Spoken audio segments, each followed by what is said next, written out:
La Comunidad de Madrid efectivamente dictó un protocolo que se aprobó el 18 de marzo de 2020 y ese protocolo establecía con claridad que no eran trasladables a los hospitales, que no se podía derivar a los hospitales a personas que tuviesen un alto nivel de dependencia o de deterioro cognitivo y viviesen en las residencias. Esta orden no solo se dictó, sino que se aplicó de forma masiva, y la prueba son los datos facilitados por la propia Comunidad de Madrid. En los 20 días posteriores a la aprobación del protocolo fallecieron más de 5.000 personas en residencias sin recibir atención médica, y esa cifra, esos más de 5.000 personas, supone el 84% de todos los mayores de residencias que fallecieron durante ese periodo. Simplemente para que nos demos cuenta de la monstruosidad de esta cifra, de ese 84%, en circunstancias normales no llega ni de lejos al 20% el número de residentes que fallecen en la residencia sin ser trasladados a un hospital. Y esas personas que fallecen en la residencia lo hacen siempre con el consentimiento, tras hablarlo con los familiares y cuando no hay ninguna posibilidad de que en el hospital puedan sobrevivir. Lo que ocurrió durante la primera ola de la pandemia no tiene nada que ver con eso. Se aplicó de forma indiscriminada a todos los que vivían en las residencias y cumplían esos requisitos, esas condiciones de vulnerabilidad, de deterioro cognitivo o de dependencia, sin el consentimiento de los familiares y sin realizar un análisis médico individual, que es el elemento clave de un triaje. Cuando se habla de triaje, ese protocolo no establecía un triaje, y sobre todo la aplicación no tuvo nada que ver con un triaje, sino que se aplicó de forma masiva e indiscriminada. Lo dicen así también los informes de Médicos Sin Fronteras y de Amnistía Internacional, que analizaron lo ocurrido en Madrid y Cataluña durante la primera ola de la pandemia.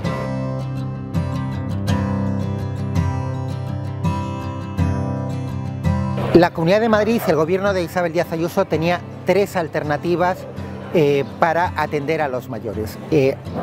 Una vez que dicta ese protocolo de exclusión, que insisto, para nada tiene que ver con un triaje, pero una vez que se dicta ese protocolo de exclusión, si entendía el gobierno de la Comunidad de Madrid que los hospitales estaban colapsados, tuvo tres alternativas y no utilizó ninguna. Esto es fundamental recalcarlo para poder analizar con rigor la actuación del gobierno de la Comunidad de Madrid. Hay que analizar los cuatro elementos en conjunto, porque los cuatro se aplicaron en el mismo tiempo y sobre las mismas personas, y los cuatro explican el resultado. El primero es el protocolo de exclusión, y los otros tres son las tres alternativas. Primera alternativa, medicalizar las residencias. No lo hizo la Comunidad de Madrid, incumpliendo órdenes expresas, resoluciones expresas del Tribunal Superior de Justicia de Madrid. No medicalizó las residencias. Segunda alternativa, podía haber trasladado a los mayores enfermos al hospital de campaña que se creó en el IFEMA. A ese hospital se trasladaron, en las 6 semanas que estuvo abierto, 23 mayores con síntomas leves.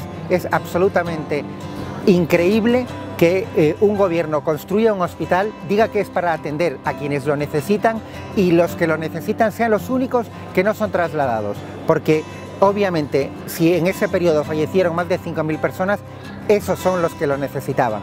Tercera alternativa, los hospitales privados.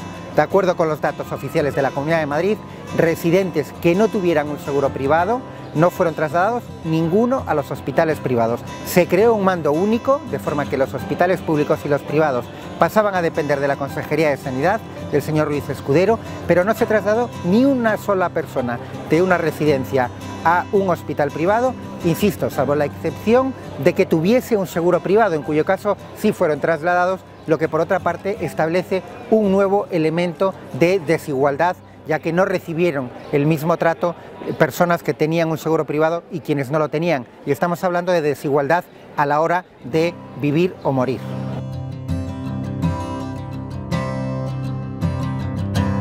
En las residencias de mayores invierten sobre todo fondos que se llaman de private equity, de capital privado. Este tipo de fondos tienen dos características esenciales que los hacen tremendamente perjudiciales para el cuidado de mayores o para una actividad como el cuidado de mayores en residencias. La primera característica es que realizan inversiones temporales. Ellos entran en una actividad, en un negocio en su terminología, y con el objetivo de salir en un plazo máximo de 5 años dando el mayor pelotazo posible. O sea, cuando entran en un negocio ya tienen un calendario de desinversión en su terminología y obviamente intentando dar el mayor pelotazo posible. Segunda característica, las adquisiciones, las compras de empresas las realizan en general con operaciones de endeudamiento muy fuertes. Eso hace que para ellos, para este tipo de fondos, sean especialmente atractivos los negocios, las actividades que generan mucho efectivo. Las residencias encajan dentro de ese esquema porque todos los meses, o bien los mayores o bien las administraciones que pagan por las plazas, obviamente desembolsan una cantidad, se genera mucho efectivo. Ese efectivo lo necesitan para repagar cuanto antes las deudas. El elemento clave, por lo tanto, que marca la actividad de ese tipo de fondos, inviertan en una residencia o inviertan en un grupo de supermercados o en una cadena de comida rápida, el elemento clave es obtener el máximo lucro posible en el menor tiempo posible. Obtener el máximo lucro posible en una residencia se consigue básicamente por dos vías: ahorrando en personal, que supone en torno al 65% de los gastos, o ahorrando en elementos como la alimentación o el mantenimiento de las instalaciones. Esos dos elementos, por lo tanto, suponen ahorrar, recortar directamente en la calidad de vida de los mayores, porque la atención que reciben está directamente relacionada con el número de gerocultoras y en general de trabajadoras que haya en los centros, y obviamente elementos como la alimentación son claves para que tengan una vida digna y unos cuidados adecuados. Eso hace que estos fondos sean especialmente dañinos por esas características en un tipo de actividad en la que estamos hablando de cuidar a personas especialmente vulnerables, muchas veces con deterioro cognitivo y en general vulnerables, que además muchas veces ni siquiera pueden reclamar sus derechos, ¿no? Y esto no es que lo diga un periodista, es que el funcionamiento de este tipo de fondos lo puede comprobar cualquiera en sus páginas web, en las que obviamente no presumen de otras cosas, que no presumen de las ratios de personal, presumen de las ratios de las veces que han multiplicado su inversión cuando han revendido, o de elementos absolutamente financieros. De lo que presumen es de los pelotazos que dan, no de lo bien cuidados que están los mayores, y lo puede comprobar cualquier persona que entre en las webs de algunas de estos fondos que ya han dado pelotazos muy importantes de cientos de millones a veces en España en los últimos 5 o 6 años especialmente.